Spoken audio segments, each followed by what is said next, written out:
Thank you.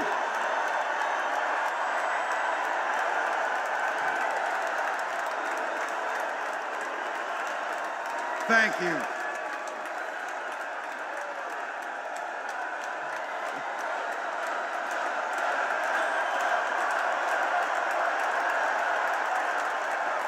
Wow. Well, thank you. Thank you, first of all, to Vice President Harris. Thanks for putting your trust in me and for inviting me to be part of this incredible campaign. And a thank you to President Joe Biden for 4 years of strong, historic leadership.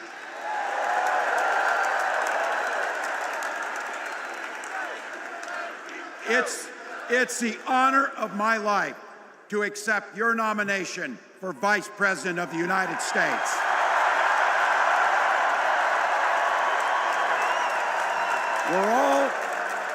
We're all here tonight for one beautiful, simple reason. We love this country. So thank you to all of you here in Chicago and all of you watching at home tonight. Thank you for your passion. Thank you for your determination. And most of all, thank you for bringing the joy to this fight.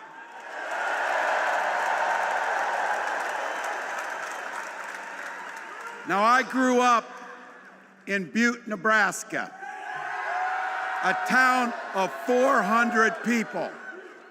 I had 24 kids in my high school class, and none of them went to Yale. But I'll tell you what, growing up in a small town like that, you learn how to take care of each other. That family down the road, they may not think like you do. They may not pray like you do. They may not love like you do, but they're your neighbors.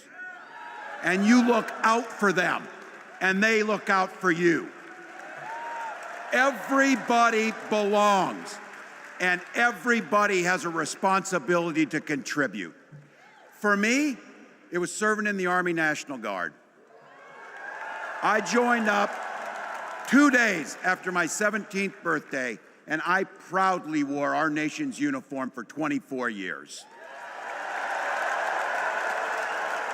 My dad, a Korean War era Army veteran, died of lung cancer a couple years later. He left behind a mountain of medical debt. Thank God for Social Security survivor benefits. And thank God for the GI Bill that allowed my dad and me to go to college, and millions of other Americans. Eventually, like the rest of my family, I fell in love with teaching. Three out of 4 of us married teachers. I wound up teaching social studies and coaching football at Mankato West High School. Go Scarlets! We ran a 44 defense. We played through to the whistle on every single play, and we even won a state championship. Never closed the yearbook, people. But it was those players and my students who inspired me to run for Congress. They saw in me what I had hoped to instill in them, a commitment to the common good, an understanding that we're all in this together, and the belief that a single person can make a real difference for their neighbors. So there I was, a 40-something high school teacher with little kids, 0 political experience, and no money, running in a deep red district. But you know what? Never underestimate a public school teacher. Never.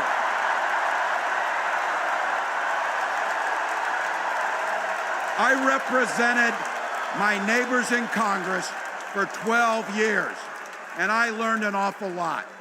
I learned how to work across the aisle on issues like growing the rural economies and taking care of veterans. And I learned how to compromise without compromising my values. Then I came back to serve as governor, and we got right to work, making a difference in our neighbors' lives. We cut taxes for the middle class. We passed paid family and medical leave. We invested in fighting crime and affordable housing. We cut the cost of prescription drugs and helped people escape the kind of medical debt that nearly sank my family. And we made sure that every kid in our state gets breakfast and lunch every day. So while other states were banning books from their schools, we were banishing hunger from ours.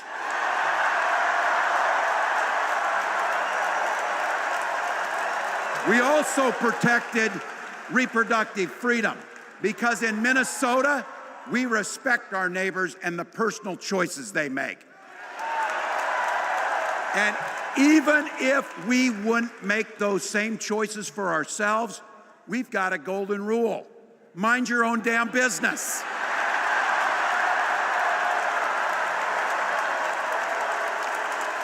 And that includes IVF and fertility treatments.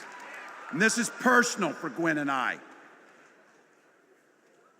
If you've never experienced the hell that is infertility, I guarantee you, you know somebody who has. And I can remember praying each night for a phone call. The pit in your stomach when the phone had rang, and the absolute agony when we heard the treatments hadn't worked. It took Gwen and I years, but we had access to fertility treatments. And when our daughter was born, we named her Hope. Hope, Gus, and Gwen, you are my entire world, and I love you.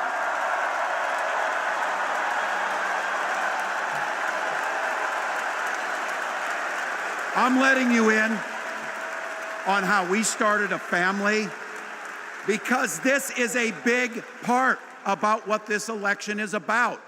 Freedom. When Republicans use the word freedom, they mean that the government should be free to invade your doctor's office. Corporations free to pollute your air and water. And banks free to take advantage of customers. But when we Democrats talk about freedom, we mean the freedom to make a better life for yourself and the people that you love. Freedom to make your own healthcare decisions. And yeah, your kids' freedom to go to school without worrying about being shot dead in the hall.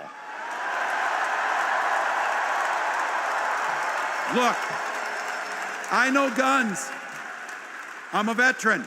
I'm a hunter. And I was a better shot than most Republicans in Congress, and I got the trophies to prove it.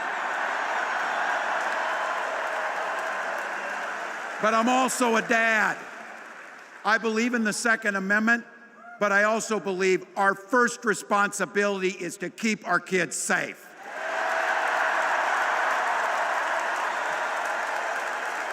That's what this is all about. The responsibility we have to our kids, to each other, and to the future that we're building together, in which everyone is free to build the kind of life they want.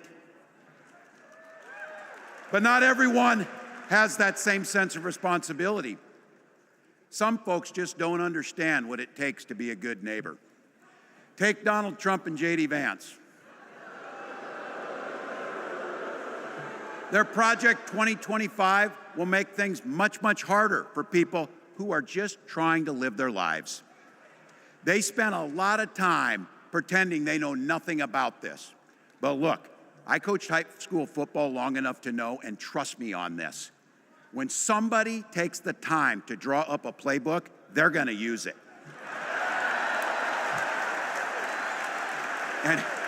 And we know If these guys get back in the White House, they'll start jacking up the costs on the middle class.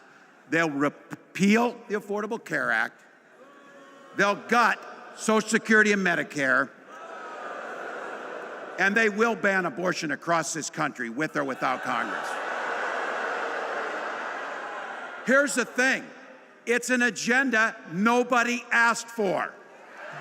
It's an agenda that serves nobody except the richest and the most extreme amongst us.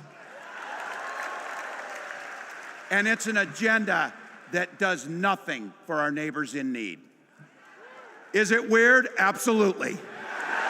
Absolutely. But it's also wrong. And it's dangerous. It's not just me saying so. It's Trump's own people. They were with him for 4 years. They're warning us that the next 4 years will be much, much worse. You know, when I was teaching every year, we'd elect a student body president. And you know what? Those teenagers could teach Donald Trump a hell of a lot about what a leader is. Leaders don't spend all day insulting people and blaming others. Leaders do the work. So I don't know about you, I'm ready to turn the page on these guys. So go ahead, say it with me. We're not going back.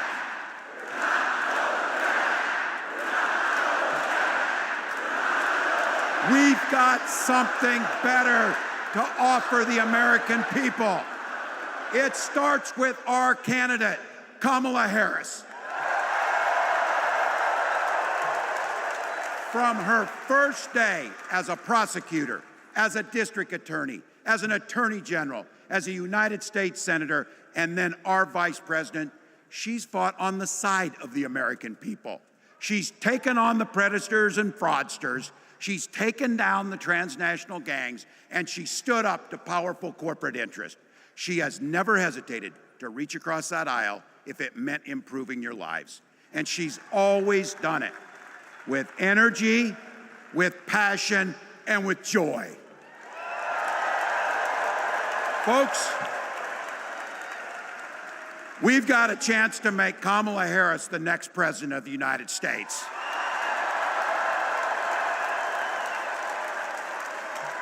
But I think we owe it to the American people to tell them exactly what she'd do as president before we ask them for their votes.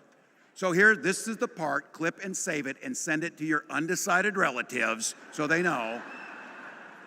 If you're a middle-class family or a family trying to get into the middle class, Kamala Harris is going to cut your taxes. If you're getting squeezed by prescription drug prices, Kamala Harris is going to take on Big Pharma.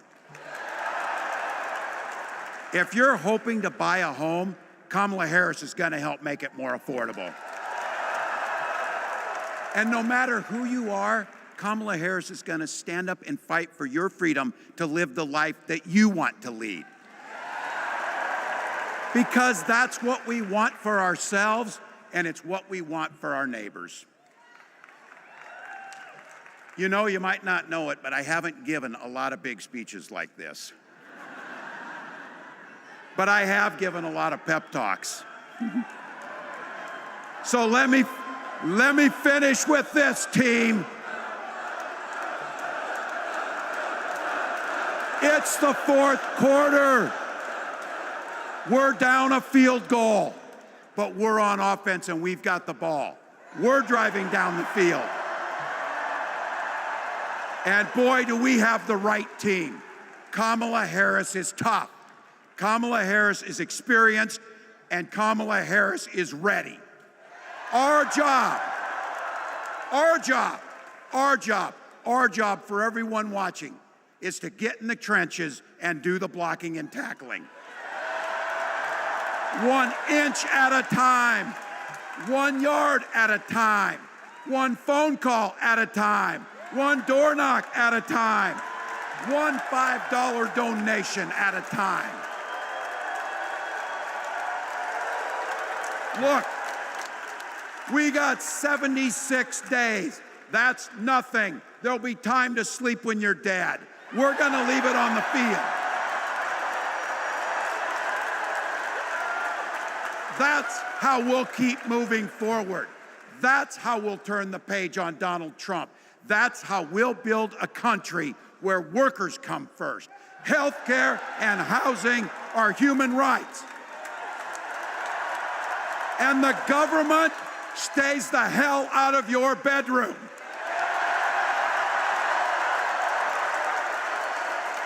That's how we make America a place where no child is left hungry, where no community is left behind, where nobody gets told they don't belong.